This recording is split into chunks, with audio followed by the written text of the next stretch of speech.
the heir to Montague Hall. A couple of months after Matthew's death, Brother John told me that Father wanted to see me after lessons. I couldn't finish my work for trembling. Marjorie squeezed my hand as I left the library. I hardly dared to knock at Father's door.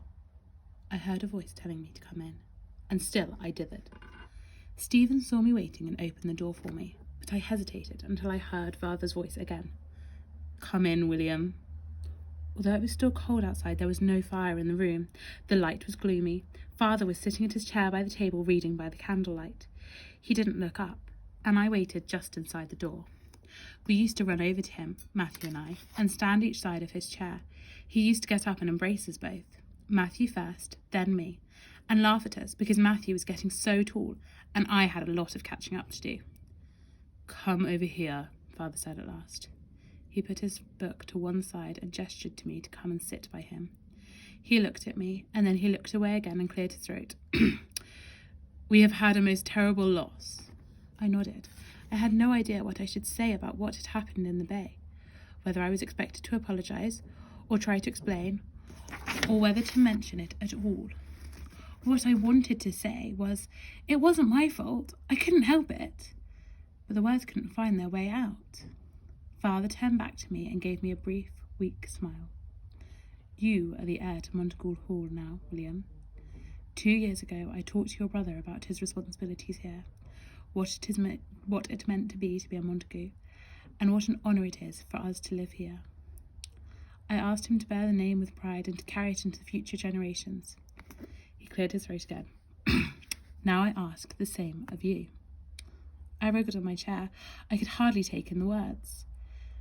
"You know that long ago your ancestors, Walter Montague, was a favourite of King Edward II of England?" I nodded. I had heard the story many times. It was in the 14th century, over 200 years ago. The king gave me my ancestors a massive estate stretching across several counties.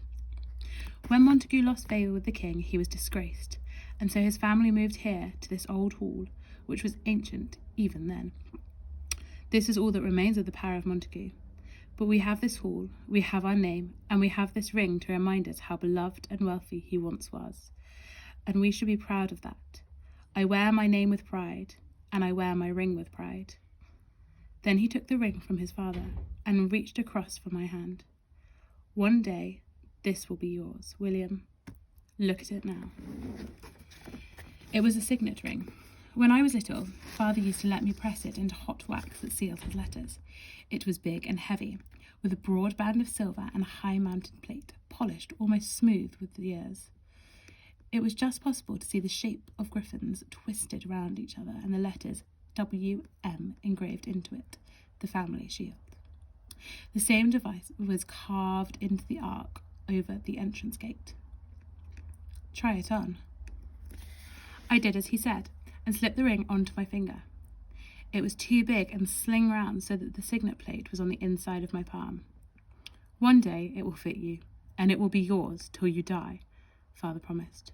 "You will wear it with pride, and men will always honour you." "Yes, Father." I swallowed hard, trying not to think that he had said all this to Matthew, and that the ring and Montague Hall and the pride in the name should all rightly belong to him. But Matthew had gone. Matthew was under the sea. Through the silence, I could hear the distant waves rolling across the sands. Father rang the bell and asked Stephen to fetch Marjorie. We waited for her in silence. It was as if Father couldn't think of anything else to say to me. I slipped the ring off my finger and gave it back to him. Absent-mindedly, he twisted it round and round in his hands. I noticed how big and strong they were, and how he had to push the ring over his knuckle to fit it back on. Marjorie came in smiling and breathless from hurrying. She went straight to Father and hugged him as she always used to. I wished I could have done the same, but I was shy of him now, a bit afraid of him.